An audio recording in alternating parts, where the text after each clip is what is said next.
नमस्कार। आज हम सब उस एक आम एहसास पर बात करेंगे, चिंता। हाँ, वो वाली चिंता जो भविष्य के बारे में ज्यादा सोचने से होती है ना? बिल्कुल। और कहानी है बड़ी दिलचस्प। अच्छा। हाँ, जो समझाती है कि इस उलझन से कैसे निकला जा सकता है। तो चलिए इस कहानी और इसके पीछे के विचारों को जरा गहराई से देखते हैं। जरूर। ये कहानी एक अलग ही नजरिए से मिलवाती है। किस तरह का नजरिया? मतलब ये कि कैसे उन हालात में शांति मिल सकती है जो हमें लगता है हमारे काबू से बाहर है। बस एक बड़ी अनदेखी शक्ति या कहें कि प्रवाह पर भरोसा करके। प्रवाह इंटरेस्टिंग है। तो कहानी क्या है? कहानी एक युवा कंगफू साधु की है। अच्छा। बचपन से ही बहुत काबिल था वो, पर जब उसे और बेहतर ट्रेनिंग के लिए ऊंचे पहाड़ों पर एक दूसरी मठ में भेजा गया तो वहां के जो साधु थे उनकी तकनीकें देखकर वो थोड़ा परेशान हो गया। ओह, मतलब उससे लगा कि वो शायद उतना अच्छा नहीं है। हाँ बिल्कुल, उससे लगा वो पीछे छूट रहा है और जितनी ज्यादा कोशिश करता उतना ही पिछड़ता गया। हाँ, उतना ही पिछड़ता गया। उसे लगने लगा कि कुंगफू शायद उसके बस का है ही नहीं। और फिर छोड़ने का सोच लिया होगा। एग्जैक्टली, उसने मठ छोड़ने का ही मन बना लिया। तब उसके गुरु वो उसे एक यात्रा पर ले गए। रास्ते में एक नदी पार करनी थी और नाव जो थी वो धीरे चल रही थी। अच्छा। तो साधु को फिर चिंता हुई होगी। हाँ। उससे लगा देर हो जाएगी और उसने क्या किया पता है? उसने सोचा नाव हल्की कर दूं तो तेज चलेगी। कैसे? अपना थैला उठाकर सिर पर रख लिया। सिर पे? अरे हाँ, ये थैला आप सोचे कितना सही रूपक है हमारी चिंताओं का। सही बात है। हम भी तो अपना बोझ ऐसी सिर पे ढोते हैं। बिल्कुल। सोचते हैं कि शायद इससे कुछ कंट्रोल में आ जाएगा, पर होता क्या है, सिर्फ हमारा तनाव बढ़ता है। तो गुरु ने क्या कहा? गुरु मुस्कुराए और उन्होंने कहा, बेटा बोझ सिर पर हो या नाव के फर्श पर, वजन तो नाव पर ही है। हाँ, क्या बात है। और फिर उन्होंने और गहरी बात कही। उन्होंने कहा, असली वजन नाव नहीं उठा रही, नदी संभाले हुए है।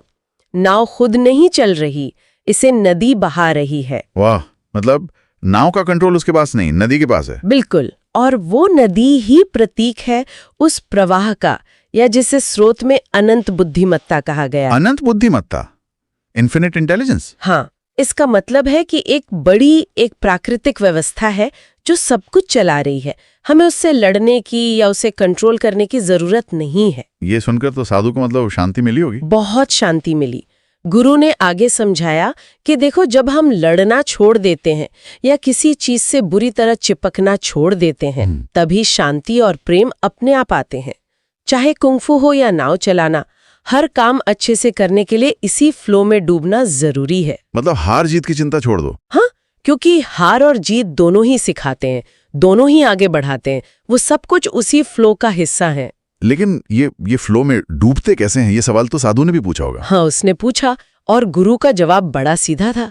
उन्होंने कहा, इस पल पर पूरी तरह भरोसा करके। इस पल पर भरोसा? हाँ, और ये भरोसा ही असल में वो है जिसे कॉन्शियस नॉन रेजिस्टेंस कहा गया है। कॉन्शियस नॉन रेजिस्टेंस, सचेत रूप से प्रतिरोध न करना। बिल्कुल। ये हार मानना नहीं है, ये जानबूझकर वर्तमान स्थिति को जैसी वो है बिना लड़े स्वीकार करना है। ये मानना कि आप ठीक वहीं हैं जहां आपको होना चाहिए। जैसे ऐसे लहरों से लड़ने के बजाय उनके साथ तैरना सीखना। क्या बढ़िया कहा, बिल्कुल वैसा ही। पर इसका मतलब ये तो नहीं कि हम कोशिश करना छोड़ दें, हाथ पर हाथ रख के बैठ जाएं? नहीं, बिल्कुल नहीं। कोशिश जरूर करें, पर फल की चिंता में डूबे बिना। गुरु ने प्रकृति के उदाहरण दिए। जैसे फूल सही समय पर ही खिलता है ना? छोटे जीवों को भी उनका खाना मिल जाता है। हाँ, बात तो सही है। तो इस प्रवाह में भरोसा रखने का मतलब है कि चीजें अपने सही समय पर अपने सबसे अच्छे तरीके से होंगी, शायद उससे भी बेहतर जितना हम कंट्रोल करके कर पाते। तो जब साधु ने पूछा कि अब मुझे क्या करना चाहिए, तो गुरु ने क्या कहा? उन्होंने कहा, कुछ नहीं, बस इस पल की शांति को महसूस करो। बस महसूस करो। हाँ, और जैसे जैसे वो शांत हुआ, उसे अपने अंदर की आवाज पर, अपने इंट्यूशन पर भरोसा होने लगा। और फिर उसने ट्रेनिंग फिर से शुरू की। बिल्कुल, और इस बार पूरी तरह वर्तमान में रहकर। और पता है, वही कठिन तकनीकें उसे आसान लगने लगी। कमाल है, ये तो सोच बदलने वाली बात है। हाँ, और वीडियो के अंत में इसे रोज की जिंदगी में उतारने के कुछ तरीके भी बताए गए हैं। अच्छा, क्या तरीके हैं? क्या वो वाकई काम करते हैं? देखिए, स्रोत का कहना है कि ये छोटे बदलाव हैं, लेकिन सोच बदलने में मदद कर सकते हैं। बताइए। पहला, सुबह उठकर खुद से कहें, एक तरह का संकल्प कि मैं विश्वास करता हूं जो मेरे लिए सही है वो आज मुझे ढूंढ लेगा। इस पल की अनंत संभावनाएं मुझे रास्ता दिखाएंगी। एक पॉजिटिव शुरुआत। दूसरा, जब मन में वो सवाल आए ना, कैसे होगा, कब होगा, तो उसकी जगह ये सोचें कि पिछली बार जब मैंने चिंता छोड़ी थी और बस वर्तमान में रहा था तो क्या बेहतर हुआ था। अच्छा, ये तो दिमाग को वापस ट्रैक पर लाने जैसा है। हाँ। तीसरा, इस पल में जो भी अच्छा है, छोटा सा भी, उसे देखें और उसके लिए धन्यवाद करें, आभार, ग्रैटिट्यूड। हाँ, ये बहुत शक्तिशाली है। और चौथा, जो जरूरी काम है उन्हें करें, लेकिन बिना तनाव के, एक मुस्कान और भरोसे के साथ कि बड़ी तस्वीर में, उस अनंत प्रवाह में जो होगा वो हमारी छोटी सोच से बेहतर ही होगा। वाह!